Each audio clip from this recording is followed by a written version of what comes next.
Hit and run నిబంధనలపై డ్రైవర్లు ఆందోళన చెందొద్దన్నారు తెలంగాణ లారీ యజమానుల సంఘం అధ్యక్షులు రాజేందర్ రెడ్డి. కాబట్టి రేపటి నుంచి జరిగే సమ్మెకు తెలంగాణ లారీ యజమానుల సంఘం మద్దతు ఇవ్వడం లేదన్నారు. సోషల్ మీడియాలో వస్తున్న ప్రచారాలను నమ్మొద్దని సూచించారు. ఇప్పటికే కొత్త నిబంధనలు అమలు చేయమని కేంద్రం ప్రభుత్వం హామీ ఇచ్చిందన్నారు. కొన్ని గుర్తింపు లేని సంఘాలే అనవసర రాద్ధాంతం చేస్తున్నాయని మండిపడ్డారు. డ్రైవర్ కమ్ ఓనర్లు అదేవిధంగా ఓనర్లే డ్రైవర్లుగా వ్యవహరిస్తున్న కుటుంబాలు 60 నుంచి 70% మన రాష్ట్రంలో ఉంటాయి. కాబట్టి దీంట్లో హిట్ అండ్ రన్ ఎవరెవరికి వర్తిస్తుంది అంటే డ్రైవర్ అనే ప్రతి వ్యక్తికి వర్తిస్తుంది.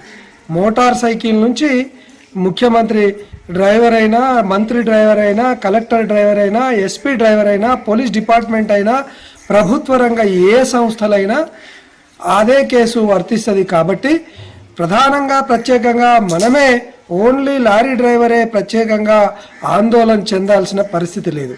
ముఖ్యంగా ఈ 2-3 రోజుల నుంచి అనేక కార్మిక సంఘాలతోటి సిఐటియు, ఏఐటియుసి, ఐఎన్టీయుసి, బిఎంఎస్ అనేక రకాల కార్మిక సంఘాలతోటి కేంద్రంలో, ఢిల్లీలో, అలాగే మన రాష్ట్రంలో అనేక చర్చలు జరిగినాయి.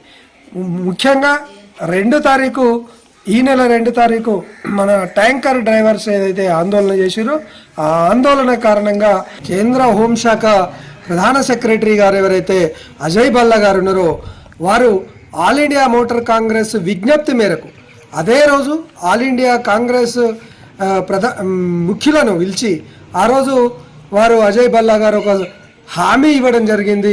మీడియా ముఖంగా, పత్రికా ముఖంగా తెలియజేయడం జరిగింది. ఏమని అంటే ఈ చట్టాన్ని మేము అమలు చేయడం లేదు, ఒకవేళ అమలు చేయాల్సిన పరిస్థితి వస్తే మోటారు కార్మిక సంఘాలందరినీ పిలిచి చర్చ చేసి దాని మీద ఆయన ఒక సరైన నిర్ణయం తీసుకుంటామని హామీ ఇవ్వడం జరిగింది.